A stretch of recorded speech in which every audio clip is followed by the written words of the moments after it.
Here is your story. The violin was still in his locker when the CEO said it.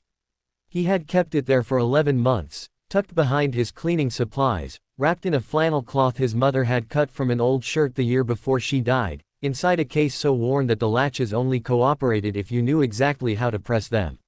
He had not planned to bring it to work. He had not planned to tell anyone about it. In the careful, self-contained life that Joseph Abra had built around his janitorial position at the Meridian Arts Center in downtown Cincinnati, the violin was the one thing that belonged entirely to himself. Not to the building, not to the schedule, not to the version of him that pushed a mop through marble corridors at 5 in the morning while the rest of the city was still sleeping. He was 58 years old. He had come to the United States from Nigeria 22 years ago with a degree in music performance from the University of Lagos, a letter of recommendation from a professor who had called him the most naturally gifted student he'd taught in 30 years, and the specific, luminous belief of a young man who has been told his talent is extraordinary and has not yet learned how many extraordinary things the world finds reasons not to use. The reasons, when they came, were not dramatic. They were small and accumulative. The auditions that went nowhere, the economy that contracted, a wife who got sick and needed him more than any orchestra did, a son who arrived and needed him more than that, and then a series of jobs, each one practical, each one a little further from the person he had been at 26 with that letter of recommendation and that luminous belief. By the time he found himself at the Meridian Arts Center, he had been cleaning concert halls for 9 years.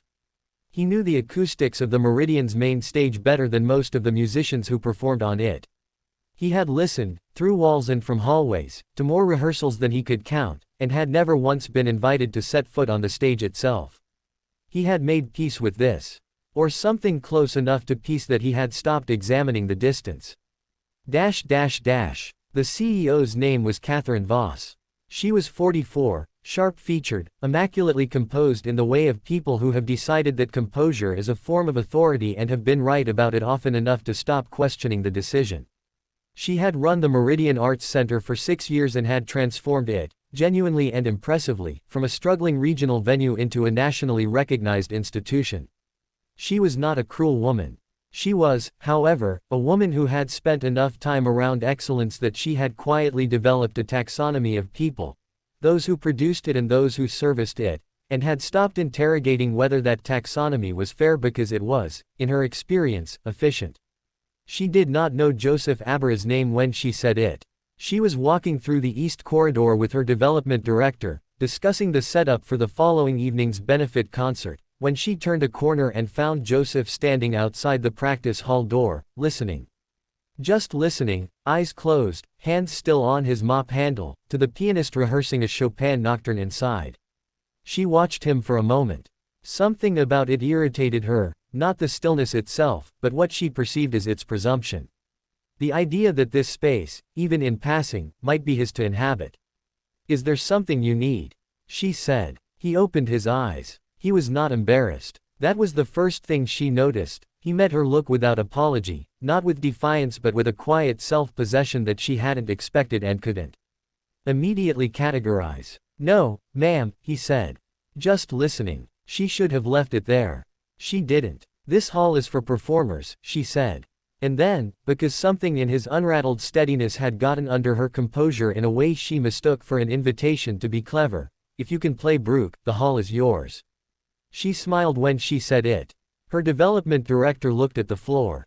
It was the kind of joke that isn't a joke, the kind that establishes distance by assuming its own safety. The Bruch Violin Concerto in G minor is one of the most technically demanding pieces in the classical repertoire. You do not say it to a janitor and expect anything but the end of the conversation. Joseph looked at her for a moment. Something moved across his face, not anger, not hurt, but a quiet internal reckoning, the kind that happens when a person decides in real time how much of themselves to offer to a moment. "Give me 10 minutes, he said. He went to his locker. He came back with the worn case. Catherine Voss had not moved, she had stayed, half out of curiosity and half out of something she would later identify as the first edge of shame, already arriving before it had anything concrete to attach itself to. He set the case on a chair in the corridor. He pressed the latches in exactly the right places. He lifted out a violin that had seen decades of use, not a cheap instrument, but one that showed its history in its finish, in the way the bow hair had been replaced carefully and more than once. He did not explain. He did not make eye contact. He simply placed the violin under his chin, found his stillness, and began. The Bruch. From the beginning. From the first long, searching note of the first movement, that opening phrase that seems to ask a question the rest of the concerto spends 26 minutes answering. He played it in a corridor outside a practice hall in a Cincinnati arts center with no audience except a CEO, a development director, and the distant awareness of the pianist who had stopped playing inside and was now listening through the door. Catherine Voss did not move for the first 30 seconds. By the second minute, her development director had quietly stepped back, understanding without being told that this was no longer a moment that involved him. By the fourth minute, Catherine had lowered herself into the chair beside the empty violin case, and she was not thinking about the benefit concert or the development plan or the taxonomy of people she had constructed so efficiently over a long career. She was listening to the most beautiful playing she had heard in 6 years of running a concert hall, coming from a man whose name she had never learned, whose lunch break she had interrupted, whose presence in her corridor she had used to make a joke she no longer found funny. When he finished, the phrase resolving, the bow lifting, the last resonance fading into the marble hallway, the silence was the complete kind. The kind that means something has passed through a space and changed it. She realized she was crying before she had consciously decided to. Not decoratively. Actually, the kind of tears that arrive before the explanation for them does, that carry information the body understands before the mind catches up. Why are you here? She said. She did not mean the corridor. He lowered the violin. He considered the question with the same care he gave everything. My wife needed me, he said. Then my son needed me. Then the bills needed me. He looked at the instrument in his hands with an expression that was not bitterness but something more complex, an earned tenderness, the way you look at something you chose to protect instead of pursue. You make the choices that love requires. You don't always get to choose which ones. She was quiet for a long time. Will you play tomorrow night? She said. The benefit concert. I'd like to introduce you to our musical director. He looked at her evenly. I work tomorrow night. I'll arrange it. I don't need charity, he said. Not coldly. Just clearly. It isn't charity, Catherine said, and found, to her own surprise, that she meant it with a completeness that felt like the first honest thing she'd said in the building all day. It's an overdue correction. He played the following evening to a house of 400 people who had come for a benefit concert and received instead a revelation. The applause lasted longer than the piece. Catherine Voss stood in the wings and did not try to stop the tears this time, because some corrections, when they finally come, are supposed to be felt fully.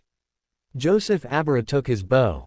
He looked out at those 400 faces and felt something he had set down so carefully, so long ago, that he'd almost forgotten the shape of it.